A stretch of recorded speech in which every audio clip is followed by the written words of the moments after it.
ꯃꯤꯌꯦꯡ ꯇꯥꯕꯤꯔꯤꯕ ꯈꯨꯗꯤꯡꯃꯛꯄꯨ ꯄꯣꯊꯥꯃꯤꯟꯅꯁꯤ ꯈꯪꯃꯤꯟꯅꯁꯤꯅ ꯇꯔꯥꯝꯅ ꯑꯣꯛꯆꯔꯤ ꯑꯃꯗꯤ ꯀꯣꯛꯅꯅ ꯈꯨꯔꯨꯝꯖꯔꯤ ꯉꯁꯤ ꯄꯨꯖꯔꯤꯕ ꯇꯣꯄꯤꯛ ꯑꯁꯤ ꯃꯔꯨꯑꯣꯏꯅ ꯅꯨꯄꯤ ꯑꯣꯏꯕꯤꯁꯤꯡꯒꯤ ꯈ꯭ꯋꯥꯏꯗꯒꯤ ꯂꯨꯔꯕ ꯇꯥꯟꯐꯝ ꯑꯃꯒꯤ ꯃꯅꯨꯡꯗ ꯑꯍꯥꯟꯕ ꯑꯣꯏꯅ ꯊꯥꯒꯤ ꯔꯤꯇꯨ ꯂꯥꯛꯄ ꯃꯇꯝ ꯑꯁꯤꯒꯤ ꯃꯔꯝꯗ ꯈꯪꯖꯤꯜꯍꯧꯕꯁꯤ ꯇꯉꯥꯏꯐꯗꯅ ꯈꯪꯗ꯭ꯔꯕ ꯌꯥꯗ꯭ꯔꯕ ꯃꯆꯥꯛ ꯑꯃꯅꯤ ꯑꯃꯗꯤ ꯈ꯭ꯋꯥꯏꯗꯒꯤ ꯂꯨꯔꯕ ꯇꯥꯟꯐꯝ ꯑꯃꯅꯤ ꯍꯥꯏꯕꯁꯤ ꯊꯝꯖꯒꯦ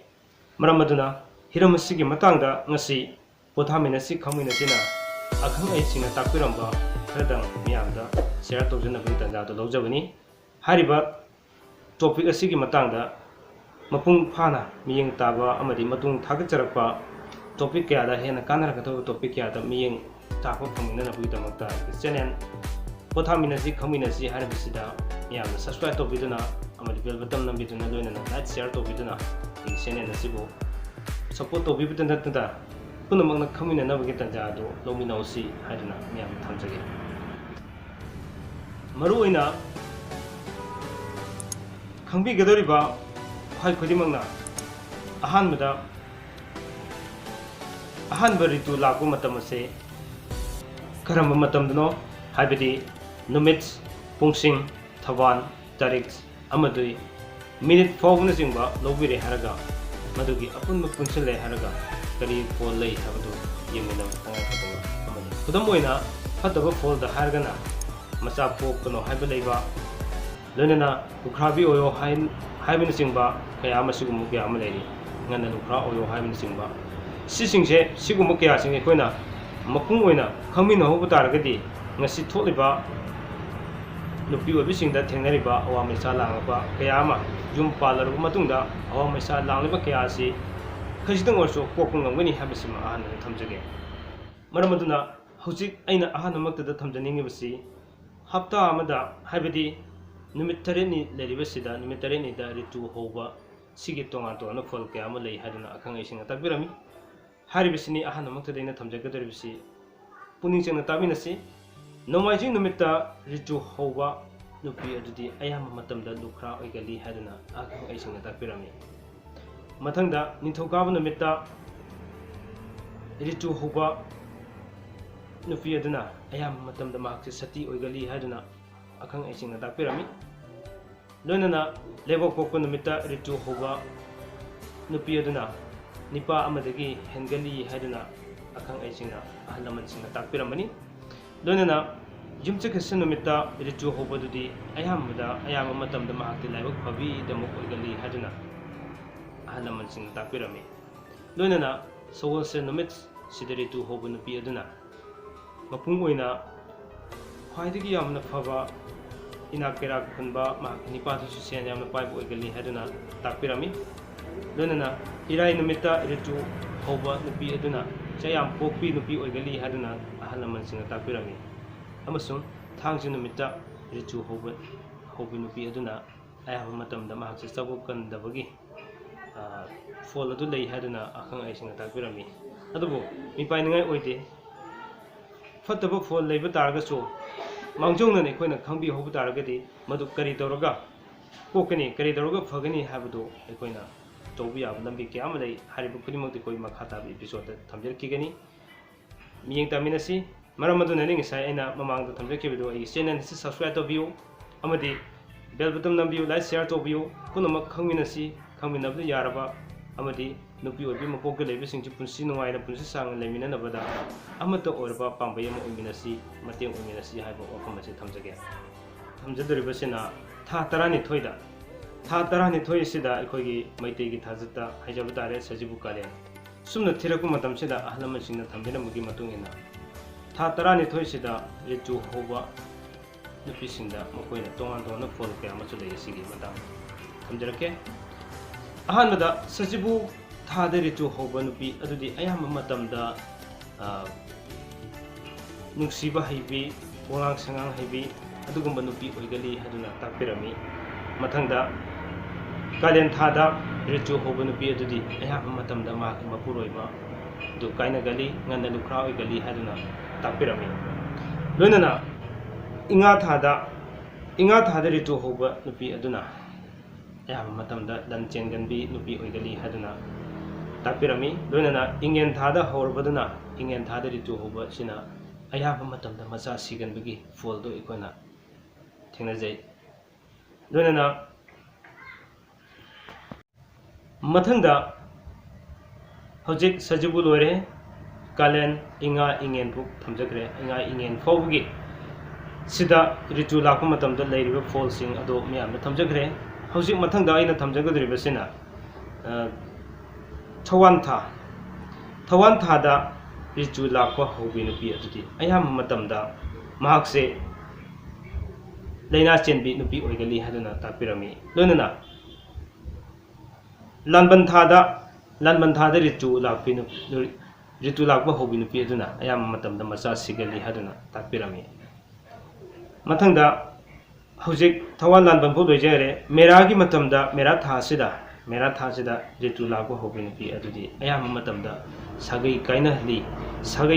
ꯀꯥꯏꯅꯒꯟꯕꯤ ꯅꯨꯄꯤ ꯑꯣꯏꯒꯜꯂꯤ ꯍꯥꯏꯗꯨꯅ ꯊꯝꯕꯤꯔꯝꯃꯤ ꯍꯧꯖꯤꯛ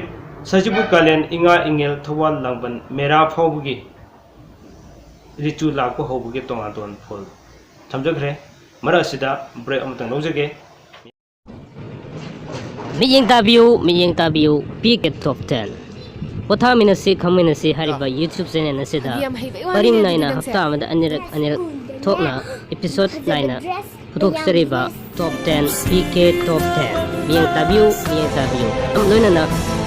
pothaminasi khaminasi hariba channel asimak subscribe to viduna paring naina sanok seriba PK Top 10 miyeng tabina bitanja lominasi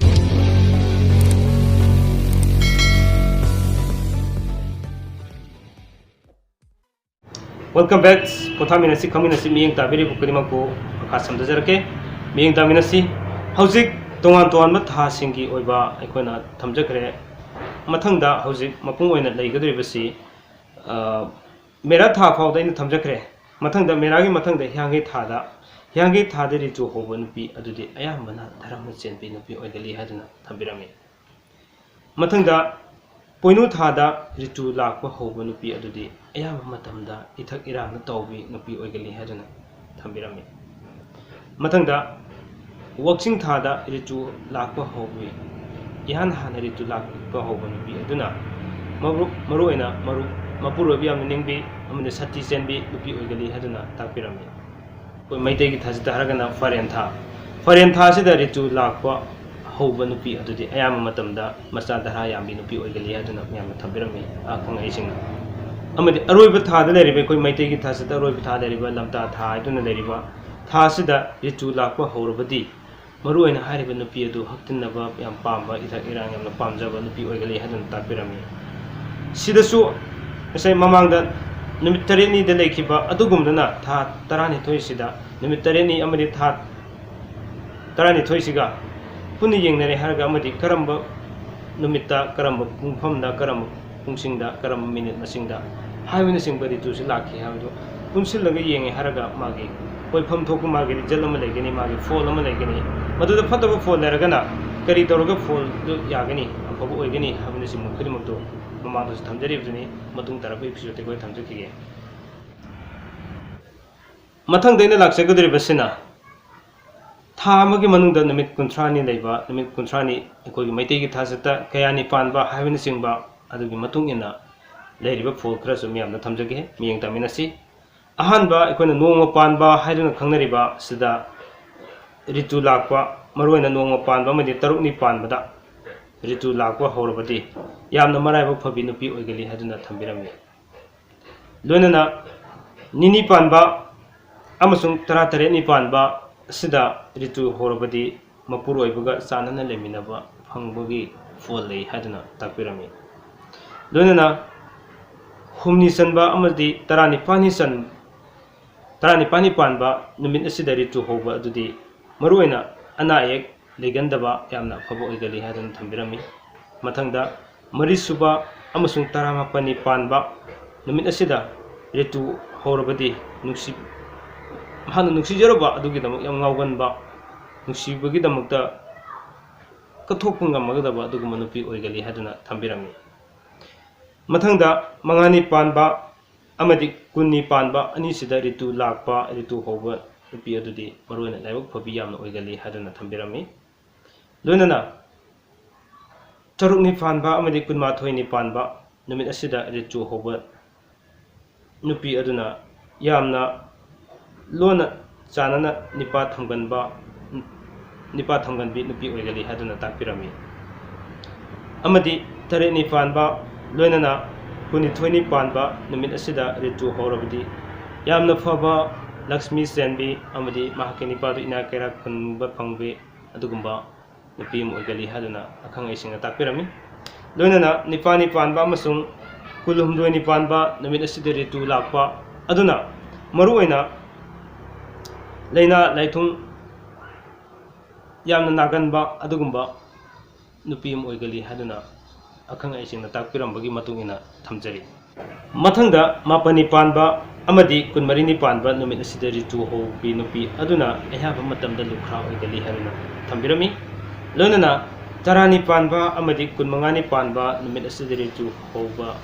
nupi aduna ayaba matamda afaba masa afaba orakadaba masa phanggali haduna miyam takpirami akhang aisingna takpir mathangda taramathoi panba amasung kundaruni panba numit asida ritu hoba nupi adudi ayama matamda hayang matam amada maki masa sigali haduna takpirami loinana tarani thoi panba amadi kuntareni panba numit asida ritu hobi nupi adudi arwan menipa thamgali haduna akhang aisingna takpirami loinana taramdoi panba amadi kunipani panba numit asida ritu hobi nupi adudi ayam matamda afaba masa phanggali haduna akhang aisingna takpirami loinana taramarini panba amadi kunmapani panba sida ritu hoba nupi adudi khat laubi nupi oigali haduna takpirami loinana makha tarakpada taramangani panba numit asida ritu lakpa hoba nupi adudi ayama matamda mahaksi sampati yam leganbi inakera khunbi nupi oigali haduna akhang aisingna takpirami loinana aroiba kuntrani panba haina khangnariba thasi ayama oiba amabase oibagi numit asida ritu lakpa hobi nupi adudi ayama matamda sibanangali yam nganna kainagali haibin singba wafam kya asi thambirami akhang aisingna wafam krisi thamjare haraga ngasigi onadi pothaminasi khaminasi chenena adombu kainanabu yathang lawjage adubo kainanabu yathang lawjadungi mangoinana wafam amtang yamna thamjahoge adomgi comment amadi adomgi suggestion chingba thabiraknabugi damakta aigi youtube ki comment account sida thabirakpi yagini amadi natragana aigi email account kamsor@gmail.com natragana aigi whatsapp number 770598336 haribasida adomgi suggestion amadi apambana chingba khunimak takpiraknabugi tanjado dominasi ngasigi damakto onadi pothaminasi khaminasina adomgi kanar wafam khradang sirat tawjabagi tanjasi matang sa losinjage kunongku